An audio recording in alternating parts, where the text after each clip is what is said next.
ఎందుకయ్యా నా తోడ పుట్టిన దాని ప్రాణం తీసావు అని ఏడ్చా. ముక్కు పచ్చలారని పసిబిడ్డలు 3 పిల్లల తల్లిని ఎందుకు తీసుకున్నావు? ఆ పిల్లల్ని అనాథలుగా ఎందుకు చేసావు? వాళ్ళ గతి ఏమిటి అని ఏడ్చా. తోడబుట్టిన దాని మీద మమకారం, ఆమె పిల్లల్ని చూసి వేదన. అప్పుడు అనిపించి గుండెలు బాదుకొని ఏడ్చాం. దేవుడు అన్యాయం చేశాడు. మాంత్రిక పుస్తకాలు చదివా, ఎవ్వరూ లేని నిర్మానుష్య ప్రదేశాల్లోకి వెళ్ళి ఆమెను పిలిచా. నువ్వు ఒకవేళ ఆత్మగా ఉంటే నా ముందు ప్రత్యక్షం కాగలవా, నాకు కనబడగలవా అని ఎవ్వరూ లేని నిర్మానుష్య ప్రదేశంలోకి వెళ్ళి ఆమెను పిలిచా. ఏడుస్తా, నా కన్నీళ్లు చూసేనా మా అక్క ఆత్మగా వచ్చి నా ముందు నిలబడిద్దేమో అని.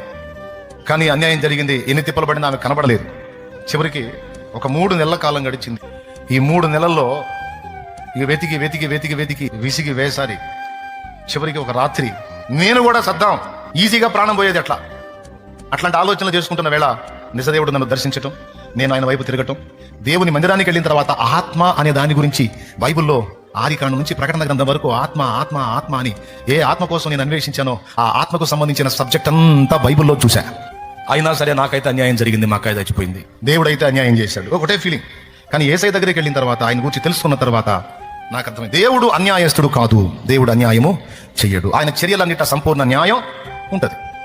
అంతకు మించి ఆమె భూమి మీద ఉండటం ఆమెకు క్షేమం కాదేమో, లేకపోతే నా విషయంలోనూ ఆమె పిల్లల విషయంలోనూ దేవునికి ఉన్న సంకల్పం యొక్క నెరవేర్పు కొరకు ఈ ఘట్టం అవసరమైందేమో.